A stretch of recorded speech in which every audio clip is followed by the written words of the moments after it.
Fear.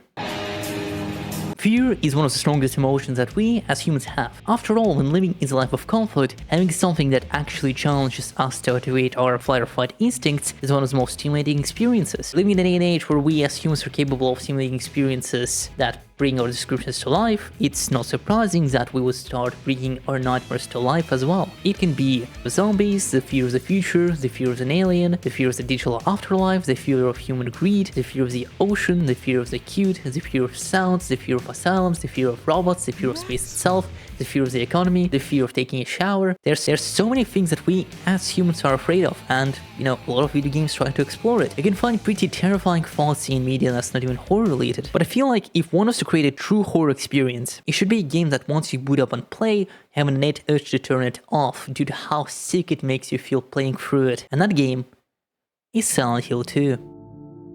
Hill 2, both the original and the remaster, are considered to be the greatest horror games ever produced. To explain why Silent Hill 2 worked so well, would be best to compare the game to its spiritual rival, Resident Evil 2. After all, both games got their respective remakes and are considered to be a high point for the transition of their respective franchises for the better. However, whereas Resident Evil 2 was more akin to an 80s horror blockbuster with tons of action and zombies, Silent Hill 2 was more like playing the game that actually hated both the main character and the player. Yes, you can defend yourself and get resources to make the stakes between you and the game even, but those are finite and the monsters are vicious. Become stronger the deeper you delve in the heart of Silent Hill. I feel like that's why Silent Hill 2 feels that much scarier. By forcing the player to face their fears a lot of the time, the game just actively puts you in the place of discomfort. Although there are nice relaxing moments, they don't last that long, as the game intends you to return to your personal hell as soon as possible. I believe that's why Silent Hill 2 became so popular and is considered to be the franchise's golden child, to the point where they skipped the first game just to remake,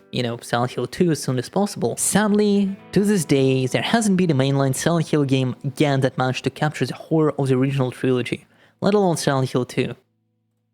Well, with one minor exception. In 2014, on PS Store appeared a game with this image.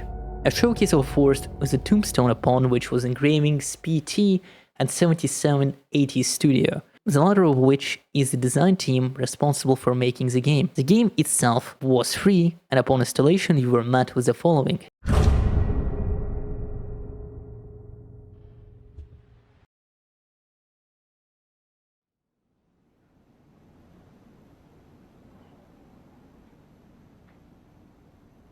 You wake up inside what appears to be an empty room.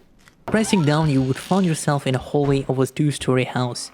The only notable thing is the blasting radio and the closed bathroom. You cannot leave the house, as the only way to proceed downwards is through the basement. You return back to the hallway. You try to return back to the basement door. However, you cannot enter it.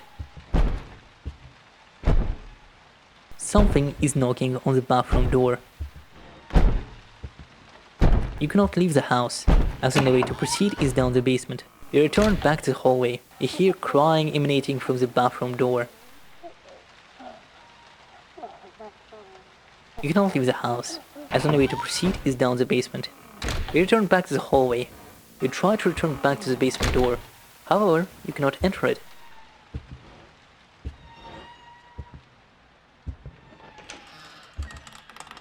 The bathroom finally opens. You cannot enter it.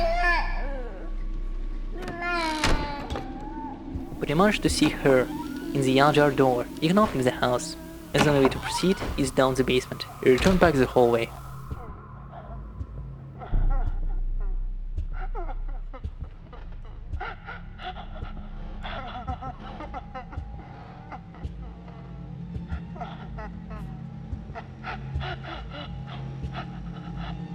This is Lisa. You cannot leave the house.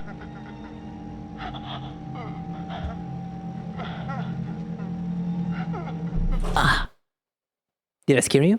So it's Halloween season, and the only spooky thing this time of month was the world's falling economy and us being more close to the dystopian cyberpunk future. Ask any YouTube creator who managed to experience the game in its raw release form, I'm pretty sure the majority of them will tell you that it's the scariest experience of their lifetime. Girl, I'd rather look at that cock. The primal fear of anyone is the fear of the unknown, and fearing it in the known. Despite the majority of the game being in one big hallway corridor, the game always tries to keep you on your toes. Sometimes you'll see familiar photos morphing into something different different than before. Sometimes you'll hear noises emanating around you from a source you can't perceive. Sometimes you'll find creatures that'll disturb you. Sometimes the hallway itself changes to play tricks on you. And sometimes, just sometimes, you can see her body twitching as the noises emanating from her amid the static sound like both laughing and crying at the same time. What was recently found out is the fact that Lisa, the woman who serves the purpose of one of the main antagonistic forces, always follows you throughout your journey. Her model never leaves the player's back, and she's always behind you, watching, waiting to strike. The only way to escape the nightmare that the game introduced was to solve the puzzle. Although the puzzle itself was so complex, the solution was originally found randomly, and your reward for beating the experience was finally leaving the house. The following names were displayed: Hideo Kojima and Guillermo del Toro. Finally see the obscured face of the protagonist, who happens to be Norman Reedus, a popular actor also known for his role as Daryl in The Walking Dead AMC adaptation.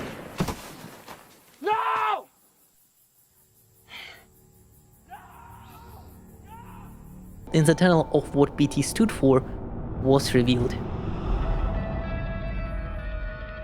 Silent Hill's playable teaser. Finally, a Silent Hill game that catered towards the fans wanted for a very long time. A new installment that delivers the fear the original trilogy was known for. And not even half a year later, the project was cancelled. As Kojima was let go from Konami, the company later more focused on pachinko and mobile games, thus ignoring the AAA market for a very long time. And with that, Silent Hills became the scariest horror game you can never play again. But it doesn't mean that the legacy of Silent Hills was gone. Despite Kojima being fired from Konami, his Silent Hills project being cancelled by them, and the company denying him from receiving any rewards for his efforts, both his legacy and the legacy of PT lives on. Kojima himself managed to get his own studio license by Sony and managed to create a project under his full creative vision, even bringing Norman Reedus, Guillermo del Toro, a lot of ex-Konami employees to work on Death Stranding. The gaming sphere also, upon the release of PT, changed drastically. The next installment of Resident Evil became a first-person survival horror, releasing demos in atmosphere very much similar to PT. Moreover, multiple game developers were inspired by PT to make their own survival horrors, trying to capture the magic of the demo, Usage being the biggest example, as a lot of inspirations do feel like they were taken from the demo itself. So,